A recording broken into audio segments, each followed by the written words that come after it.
Kehidupan setelah kematian. Beberapa makhluk hidup dilahirkan melalui rahim. Pelaku kejahatan cepat tersiksa di alam neraka. Pelaku kebajikan terlahir bahagia di alam surga. Yang telah terbebas dari noda setelah kematiannya mencapai nibbana.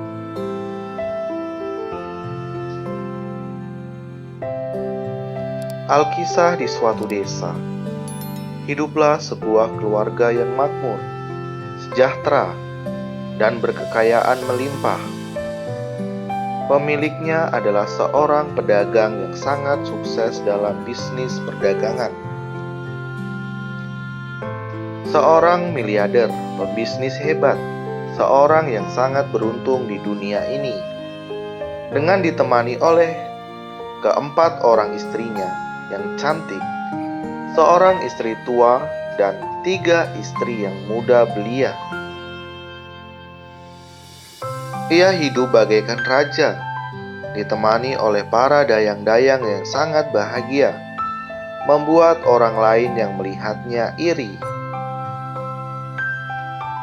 Istri pertama adalah istri paling tua.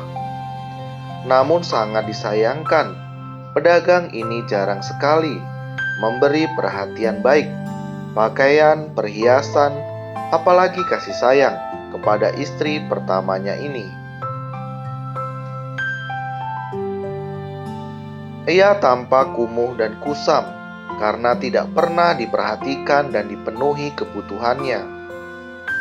Sedangkan untuk istri-istrinya yang lain, ia berikan perhatian lebih, bahkan selalu memanjakan mereka.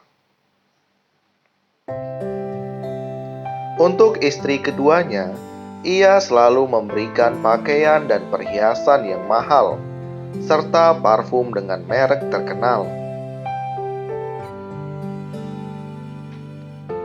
Istri ketiga selalu dimanjakan dengan penuh perhatian, dijaga dengan penuh kasih sayang, tidak membiarkannya sakit atau menderita, walaupun hanya sesaat. Dan istri yang keempat selalu ditraktir dengan makanan yang enak dan diajak jalan ke tempat-tempat yang menyenangkan. Detik berganti menit, tahun demi tahun berlalu dengan cepat.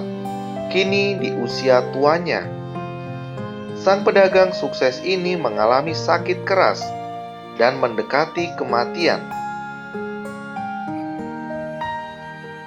Di menit-menit terakhirnya, sang pedagang memanggil keempat orang istrinya, meminta mereka berkumpul menemaninya.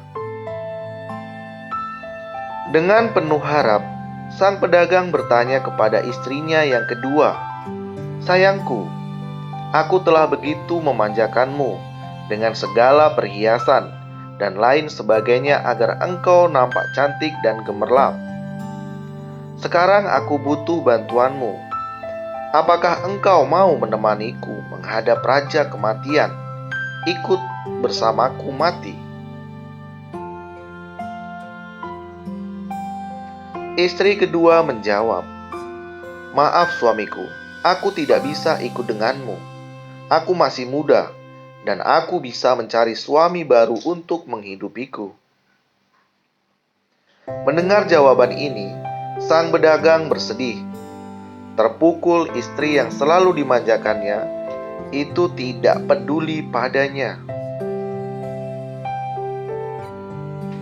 Kemudian ia beralih bertanya kepada istri ketiga dengan pertanyaan yang sama dan mendapat jawaban yang sama pula.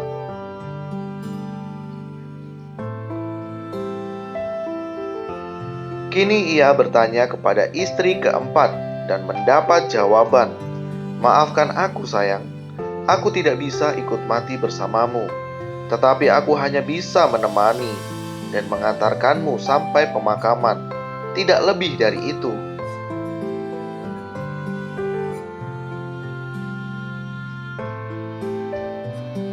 Betapa sedih dan terpukulnya sang pedagang mendengar jawaban dari istri-istri yang sangat disayangnya. Tetapi sekarang mereka tidak peduli dan tidak setia kepadanya. Dalam kesedihannya itu, tiba-tiba tanpa ditanya dan diminta, istri pertama yang selalu ia sia-siakan, tidak pernah ia perhatikan menjawab, "Suamiku, sekalipun engkau tidak pernah peduli kepadaku, aku akan tetap setia menemanimu. Sekalipun untuk pergi menghadap kematian, aku akan ikut bersamamu, menjadi pendamping setiamu. Tak ada yang memisahkan kita."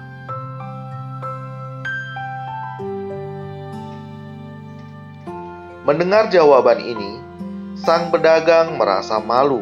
Ia menyesal tidak pernah mau peduli dan perhatian kepada istrinya yang pertama itu. Penyesalan memang selalu datang terlambat.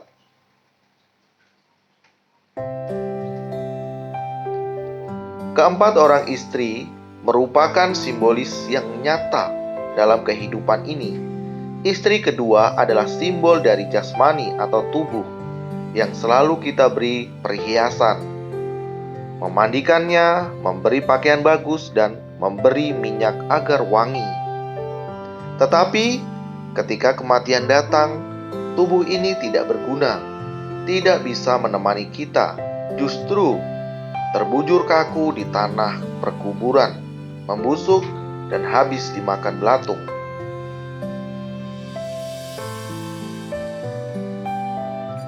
Istri ketiga menyimbolkan harta kekayaan duniawi yang kita miliki. Sebanyak apapun yang kita miliki, semuanya akan ditinggalkan, tidak akan mungkin ikut liang lahat. Harta kekayaan itu akan diambil alih oleh orang lain, dihabiskan oleh ahli waris, menjadi milik orang lain. Seumur hidup kita mencari dan mengumpulkannya, pada akhirnya hanya akan dinikmati oleh orang lain. Istri keempat adalah simbol sanak keluarga, karib, kerabat, dan teman-teman. Mereka setia menemani kita ketika kita masih hidup. Tetapi ketika kita sudah menjadi mayat, paling mereka hanya bisa mengantar sampai tanah perkuburan, kemudian pergi, tidak lebih dari itu.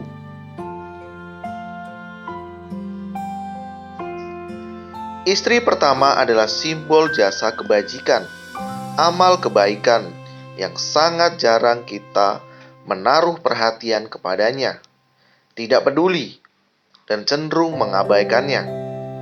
Padahal ia teman yang paling bisa diandalkan dikala kematian di ambang pintu. Sahabat yang sangat setia, kemanapun pergi, ia akan selalu ikut bersama kita.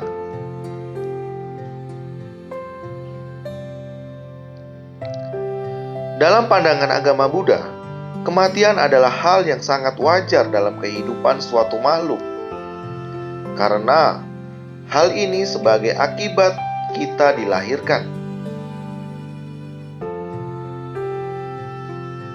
Kematian dan kelahiran merupakan suatu siklus yang terus-menerus berputar selama kita masih melekat pada dunia ini. Dan juga kematian bukanlah akhir segalanya.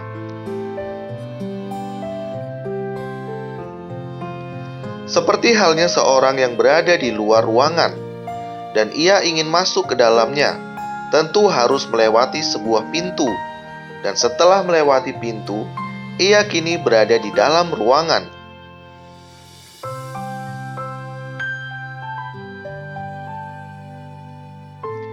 Demikian pula kematian adalah pintu menuju kehidupan berikutnya. Jadi, apa perlunya kita meratap menangis mayat yang akan membusuk?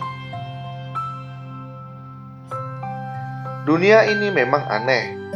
Ketika kita mendengar ada seorang bayi yang baru dilahirkan, kita begitu sangat bergembira dan merayakannya. Padahal kita tahu bahwa bayi itu dilahirkan hanya untuk mengalami kematian. Justru harus kita bersedih pada kelahiran bayi, karena ia akan menjadi korban raja kematian berikutnya.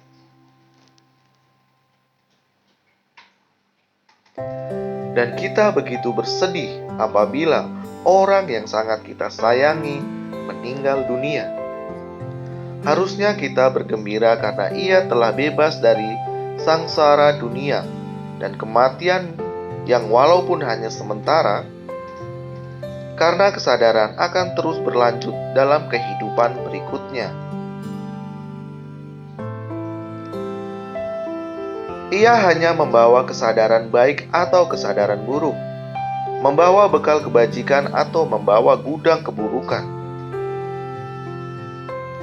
Inilah yang akan menentukan ke alam mana seseorang akan dilahirkan. Sang Buddha bersabda, sesuai dengan benih yang ditabur, begitulah buah yang akan dipetiknya. Ia akan berbuat baik, akan menerima kebaikan dan kebahagiaan, serta ia akan berbuat jahat, akan menerima penderitaan, ia kesengsaraan. Perbuatan yang dilakukan ketika masih hidup akan menentukan kemana seseorang akan pergi dilahirkan setelah kematian. Dan juga kekuatan pikiran apakah yang mendominasi pada saat kematian menjelang, apakah pikiran keserakahan atau kemelekatan, pikiran kebencian, ketidaksenangan atau pikiran ketidaktahuan dan kebodohan batin yang mendominasi. Sesuai dengan syair Dhammapada 126, terdapat beberapa jenis kelahiran dan perbuatan apakah yang mengarahkan mereka untuk terlahir seperti itu. 1. Gabang Eke Upajati, yaitu beberapa makhluk hidup dilahirkan melalui rahim atau kandungan. 2. Nirayang Papa Kamino, yaitu pelaku kejahatan cepat tersiksa di alam neraka. 3. Sagang Sugatino Yanti, yaitu pelaku kebajikan terlahir bahagia di alam surga. 4. Parini Banti Anasawa, yaitu yang telah terbebas dari noda setelah kematiannya mencapai nibbana. Apabila kita ingin melihat masa lampau, maka lihat dan perhatikan apa yang terjadi pada diri kita saat ini. Dan apabila ingin melihat dan mengetahui masa yang akan datang, berkacalah pada perbuatan yang kita lakukan pada saat sekarang.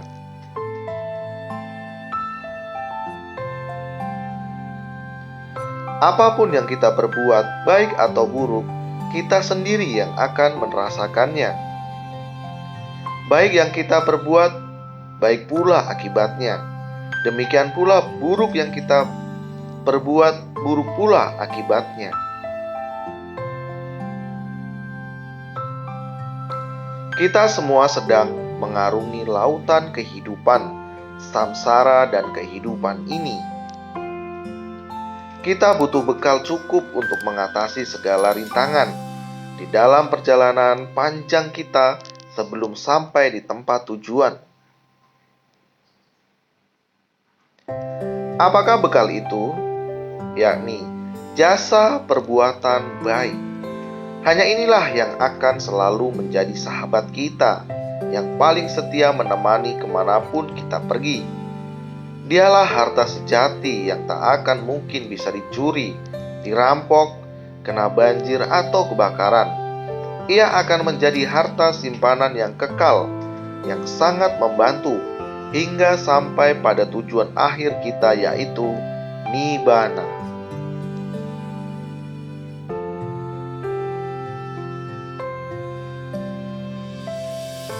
Semoga video video ini bermanfaat untuk menjadikan kita menjadi lebih baik dan lebih baik lagi. Sekian dan terima kasih.